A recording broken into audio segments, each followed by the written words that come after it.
Hello friends, ఈ వీడియోలో అయితే నేను చెప్పొచ్చేది ఏంటంటే థర్డ్ సర్వీసింగ్కి మొత్తం ఇంట్రాకి ఎంత ఖర్చు అవుతుంది, ఏమేమి మారుస్తారు. ఒక 6 నెలలు మన బండి తెచ్చి 6 నెలలు అవుతుంది. ఇప్పుడు థర్డ్ సర్వీసింగ్ వరకు ఎంత ఖర్చు అవుతుంది, ఎంత మెయింటెనెన్స్ అవుతుంది అంతా కూడా క్లియర్గా అయితే చూపెడతాను. ఇప్పుడు వీడియో అయితే అక్కడ స్కిప్ చేయకండి. ఒకవేళ వీడియో నచ్చితే కనుక లైక్ చేయండి. అలాగే ఇంకా బాగా నచ్చితే కనుక మన ఛానల్ సబ్స్క్రైబ్ చేసుకున్నారు అనుకో, మరి ఇలాంటి మరిన్ని వీడియోస్ అయితే పెడతాను. మరి చూసి మనం ఇంకా బాగా సపోర్ట్ చేద్దరు. మరి మనం అయితే ఇప్పుడు భీమవరం షోరూమ్ దగ్గరికి అయితే వెళ్తున్నాం మార్చడానికి. మనది ఏఎంసీ కట్టాం కాబట్టి థర్డ్ సర్వీసింగ్ అంటే ఒక 50,000. ఇప్పుడైతే థర్డ్ సర్వీసింగ్ వచ్చాము. మనది ఒక 50,000 కిలోమీటర్ల వరకు కూడా ఫ్రీగానే మారుస్తారు. అంతా కూడా స్పేర్ పార్ట్లో కూడా కొంచెం డిస్కౌంట్ ఉంటుంది అనుకుంటా మరి అదైతే క్లియర్గా తెలియదు. ఇది అయితే ఫ్రీగానే మారుస్తారు. 50,000 మనది ఇప్పుడు 30,000 తిరిగింది అంటే ఇంకో 20,000 కిలోమీటర్ల వరకు కూడా ఫ్రీ. ఇంకేమైనా ఎక్స్ట్రా ఛార్జెస్ ఏమైనా వేస్తారో ఏంటో చూడాలి. ఇంకోటి ఏంటంటే మన బండి సెన్సార్ పోయింది. ఎలాగంటే దాన్ని ఎలా ఉండాలి, రిలే అంటారు. పై ఫోకస్ కింద ఫోకస్ కూడా కలిపి వెలిగేస్తుంది. అది ఒకటి చూపించాలి. ఇంకేం కంప్లైంట్లు ఉన్నాయి? ప్రస్తుతానికి కంప్లైంట్ అయితే ఏం లేవు. అది ఒకటే ఉంది, ఇంకా హెడ్ లైట్లతోటే. మిగిలింది ఇంకా సర్వీస్కి ఏమేమి మారుతారో అది యాజ్ యూజువల్. రైల్వే గేట్ అయితే అడిపింది. మొత్తం ఫుల్ ట్రాఫిక్. అసలు మళ్ళీ గేట్ వేసినట్టు ఇప్పుడు అప్పుడే క్లియర్ అయ్యేలా లేదు.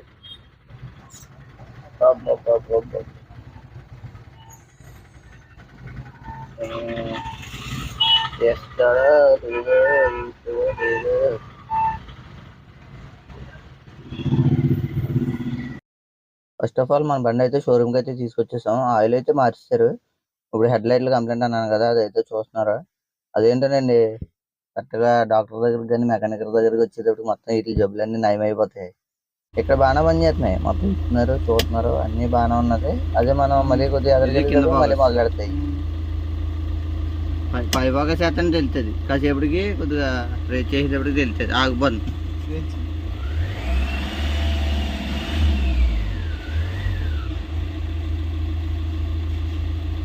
ఇంకెట్టగలకి ఇదైతే బాగానే పని చేస్తుంది. మరి ఇప్పుడు అయితే తర్వాత చూడాలి. ఇంకా ఇప్పుడు మన బండి అయితే కట్టల దగ్గరికి అయితే పట్టుకెళ్ళాలి. మీరు చూస్తున్నారు కదా, ఇది అయితే భీమవరం బైపాస్ రోడ్లో అయితే ఉంటుంది. కట్టలు చేసేది మొత్తం టైర్లు అయితే ఓడదీస్తారు. ఇప్పుడు కట్టలు ఓడదీసి దానికి మొత్తం అన్నీ కూడా మనకి ఫిట్టింగ్ అయితే చేస్తారు. మీరు చూస్తున్నారు కదా, మన కట్టలు మొత్తం ఎలా సాగిపోయినాయో, మొత్తం దిగిపోయినాయి. కట్టలు దిగిపోయి లోడ్ వేసేటప్పుడు ఏంటంటే స్టెప్లే. అందుకోసం అని చెప్పేసి మన బండికి అయితే ఒక్కొక్క ప్లేటే అంటున్నాను. ఎందుకంటే నేను తోలేదు గట్టిగా అయితే 3 టన్నుల వరకు తోలుతాను కాబట్టి నా బండికి ఒక్కొక్క ప్లేట్ సరిపోద్ది. మీరు తోలే దాన్ని బట్టి వేయించుకోవచ్చు ప్లేట్స్. అదొకటి, ఇంకో ప్లేట్లు ఎక్కువ వేయించిన కొద్దీ ఏమవుతుందంటే హౌసింగ్కి ఎఫెక్ట్ అవుతుంది. అది అందుకోసం అని చెప్పేసి ప్లేట్లు కూడా ఓవర్గా వేయించకూడదు. అది ఖాళీ బండి కూడా తోలలేము, నడుము పోటు అయితే వచ్చేస్తుంది. అందుకోసం అని చెప్పేసి నేను 4 చోట్ల ఒక్కొక్క ప్లేట్ అయితే వేపిస్తున్నాను. అట్లయితే వడదీస్తారు. ఇప్పుడు వాటికైతే ప్లేట్ ఎక్స్టెండ్ చేసి మళ్ళీ మటన్ అయితే వేస్తారు. మన బండి కాళ్ళు అయితే తీసేసారు. వస్తారు జాకీలు ఏదైతే నిలబడింది మొత్తం బండి అయితేనే. ఇంకా చూస్తున్నారు కదా, కొలత వేసుకుంటారు. ఇంత మెజర్మెంట్ అని ఉంటుంది వాళ్ళకైతే. అది వేసుకుని దాన్ని బట్టి ఇవన్నీ కొట్టి మళ్ళీ దిగేస్తారు. దిగేసి 1 బై 1 ఏంటి మమ్మీ ఎవడు ఫస్ట్ ఇలా ఓ ప్లేట్ని అయితే సెట్ చేసుకుంటారు. వాళ్ళకి కావాల్సిన మెజర్మెంట్ వరకు వచ్చేంత వరకు. మటన్ ఫుల్గా వచ్చిందా లేదా ఏంటి అని చూసి తర్వాత అలా నెక్స్ట్ 1 బై 1 ప్లేట్లన్నీ కూడా సెట్ చేసుకుంటూ వెళ్తారు. అలా చేసినప్పుడు ఏంటంటే మనం దగ్గరుండి చూసుకోవాలి, గ్యాప్లు అవి లేకుండా. ఒక్కొక్కరు ఏం చేస్తారంటే గుమ్మ అయిపోద్దులే అని చెప్పేసి ప్లేట్లు కూడా చిన్న చిన్న ప్లేట్లు అయితే వేసేస్తారు. పని చేసేటప్పుడు మనం అజాగ్రత్తగా ఉండకుండా ఒగ్గి బోల్ట్లు అన్ని కరెక్ట్గా బిగించున్నారా లేదా, అన్ని బోల్ట్లు టైట్ వేసారా లేదైతే 1-2 సార్లు చెక్ చేసుకోవాలి. ఎందుకంటే మొత్తం యాక్సిల్ అడ్డం తిరిగి తేడా వచ్చిందంటే. కట్టలు వేయించినప్పుడు ఎప్పుడు కూడా ఈ రెండో ప్లేట్ అయితే వేస్తాం. ఈ రెండో ప్లేట్ వచ్చేటప్పుడు ఎప్పుడు దీని వెనక్కి అయితే రావాలి. ఇప్పుడు ఇంచుమించు ఇలా దీనికి సపోర్ట్ అయినా ఉండాలి, లేదంటే వెనక ఇంకా బెటర్. మనకైతే అప్పుడు అక్కడ దొరకలేదని చెప్పేసి ఈ ప్లేట్ అయితే తీసుకున్నాం. ఒకళ్ళు ఏం చేస్తారంటే ఇక్కడతో కటింగ్ చేస్తారు. అవడం వల్ల ఏమవుతుందంటే ఈ పై ప్లేట్కి భారం అయిపోయి ఇక్కడ పగిలిపోద్ది. అందుకోసం అని చెప్పేసి దీనికి సపోర్ట్ ఉండేలా చూసుకోవాలి. ఎప్పుడు సెకండ్ ప్లేట్ ఆ ప్లేట్ అయితే వేయించుకోవాలి. వాళ్ళు ఏంటంటే మనకు తెలియదు కదా అని చెప్పేసి ఇది బాగుంటుంది సార్ అది అని చెప్పేసి అంటారు వాళ్ళు. అదైతే చూసుకోవాలి. మన బ్యాక్ సైడ్ కూడా సేమ్ చూసారు కదా, ఇదైతే బాగా వచ్చింది కరెక్ట్ సపోర్ట్. అలా ఉన్నదంటే ఇంకొక ప్లేట్ మీద భారం ఉండదు. పైన మదర్ పెట్టుకుంటుంది, దాని విధంగా భారం ఉండదు. ఇది కూడా దానికి వెళ్ళి సపోర్ట్ కింద వెళ్ళి బాగా ఆగుతుంది. మొత్తానికి మన సర్వీస్ థర్డ్ సర్వీస్ అలాగే బండి కట్టలేంచడం కూడా కంప్లీట్ అయింది. ఈ టైంకి టైం వచ్చేసి 7 అవుతుంది. సర్వీస్కి వచ్చేసి మనం అయితే రూపాయి బిల్లు కూడా తీసుకోలేదు మన దగ్గర. ఇంకోటి ఏంటంటే ఆయిల్ ఒకటే మార్చారు ఎటు చూసినా, ఇంకా వేరేది ఏది కూడా మార్చలా. లైట్ అవి చెక్ చేశారు, లైట్ చెక్ చేసి ఓపెన్ చేసి మళ్ళీ ఫిట్ చేసేటప్పటికి బాగానే ఉంది. ఇప్పుడు చూడాలి, ఇప్పుడు ఆల్రెడీ దిగిపోయింది. మళ్ళీ వాళ్ళ దగ్గరికి వెళ్ళేటప్పటికి బాగానే ఉందన్న అంటున్నారు. అది నెక్స్ట్ టైం వెళ్ళినప్పుడైనా చూపిద్దాం, పెద్ద ఇబ్బంది ఏం లేదు. ఇంకోటి ఏంటంటే కట్టలు నేను బండి తీసుకున్నాం ఎందుకు క్యాన్సలేదంటే ఆల్రెడీ బండి తీసుకున్నప్పుడు కొంచెం టెంపర్ ఉంటాయి. అప్పుడు మళ్ళీ మనం కట్టలు ఎంచేటప్పుడు అసలు ఖాళీ బండి చూడాలి, నడుము పోటీ వచ్చేది. అందుకోసం అని చెప్పేసి అవి కొంచెం మెత్తబడిన తర్వాత అయితే నేను ఒక్కొక్క ప్లేట్ వేయించాను, 4 గీట్లకి ఒక్కొక్క ప్లేట్ వేయించాను. అలా వేయించడం వల్ల ఏమవుతుందంటే కొంచెం తక్కువ లోడైనా ఎక్కువ లోడైనా కొంచెం ఫ్రీగా అయితే వేసుకెళ్ళగలదు. అదే 2 ప్లేట్లు వేయించి 3 ప్లేట్లు వేయించామంటే కనుక ఓన్లీ ఫుల్ లోడ్లో ఉన్నప్పుడు తోలగలను తప్ప ఖాళీ బండి కింద తోలడం అసలు ఇంకో ఎగరేసి కొట్టేస్తా ఉండదు బండి. బ్రేకులు తొక్కినా కానీ ఆగదు కూడా, ఎందుకంటే ఎదర మొత్తం లేచిపోద్ది. ఆడేంటంటే కంపెనీ వాడు ఒక సిస్టమ్ తోటి ఎల్ఎస్పి వాల్వ్స్ అని ఉంటాయి వెనకదల, ఆ వాల్వ్స్ ద్వారా బ్రేక్ ఫ్లూయిడ్ని అడ్జస్ట్ చేసి పెడతారు. మనం కట్టలేసి లేపేసేటప్పటికి అది కొంచెం అటు ఇటు అయ్యి బ్రేక్లు సరిగ్గా పడకుండా ఉంటుంది మనం కట్టలు లేపించడం వల్ల. దానికోసం అని చెప్పేసి నేను ఇప్పుడు దాకా చేపించలేదు. ఒక్కొక్క ప్లేట్ వేయించాను, ఇప్పటికీ ఎగరేస్తుంది చిన్న గొయ్యి వచ్చినా కానీ.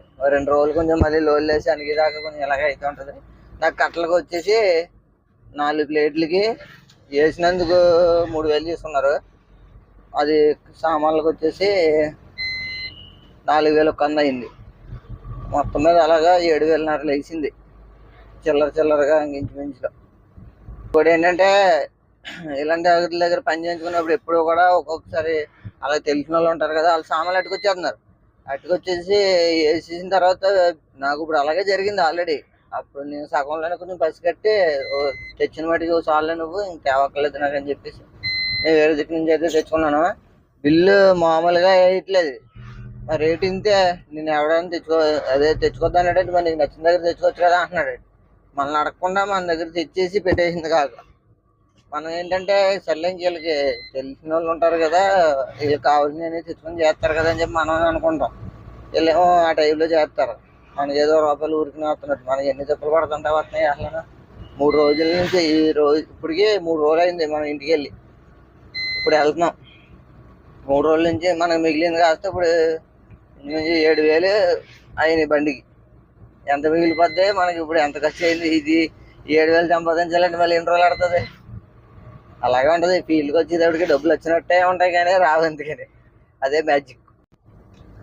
7 నెలల్లో నేను బండి కట్టిన పెట్టుబడి అయితే ఈ కట్టలు ఒకటే 7,000 7,500 లెక్కేసుకుని 7,500. ఇంకోటి ఏంటంటే గేర్ బాక్స్ పగిలినప్పుడు ఒక 1,100 అయినాయి. అది పగలపోతే అది కూడా 0 మెయింటెనెన్సే కదా, అది వారంటీలోనే అయింది. ఛార్జెస్ అన్నారు అది అన్నారు అవన్నీ ఇంచుమించు 7 నెలలకే బండి మెయింటెనెన్స్ వచ్చేసి ఒక 9,000 లెక్కెట్టుకుంది. ఇది 1,100 అంటే ఇంకా 9,000 అయింది. కట్టలు అంటే మామూలుగా అయితే చాలా మంది ఫస్ట్లోనే చేపించేస్తారు. అలా కన్నా ఇలా చేపించుకోవడానికి అయితే కొంచెం బాగుంటుంది. మరి మనకే బాగుంటుంది, తోలడానికి వాటికి బ్యాక్ పెయిన్ అవి రాకుండా ఉంటుంది. కొంచెం ఫస్ట్ కంపెనీ నుంచి రాగానే అవి కూడా టెంపర్ అయిపోయి ఉంటాయి, హార్డ్గా ఉంటాయి. వాటికి మనం మళ్ళీ ఈ కట్టలు వేసేటప్పటికి ఇంకా అలా బండిలో కూర్చోలేము. బ్రేక్ వేస్తే బండి ఆగదు, ఎక్కడికి వెళ్తే అక్కడ చూపిస్తూ ఉంటుంది. అదే కొంచెం అవి మెత్తబడిన తర్వాత వేయించుకున్నాం అంటే బాగుంటుంది, మరి మంచి రిజల్ట్ అయితే వస్తుంది. వీడియో చూశారు కదా మరి చివరి వరకును. వీడియో ఎలా అనిపించిందో కామెంట్ అయితే చేయండి. వీడియో నచ్చితే మరి లైక్ చేయండి. అలాగే ఇంకా బాగా నచ్చితే మన ఛానల్ అయితే కొంచెం సబ్స్క్రైబ్ చేసుకున్నారు అనుకో, ఇలాంటి మరిన్ని వీడియోస్ అయితే పెడతాను. మరి చూసి మరి నన్ను కొంచెం సపోర్ట్ చేశారనుకో ఇంకా ఇంకా ఇంకా ఇంకా మంచి మంచి వీడియోస్ అయితే పెడతాను మరి. Okay, see you soon on next video. Until then, keep watching Gauri Shankar Transport. Bye bye.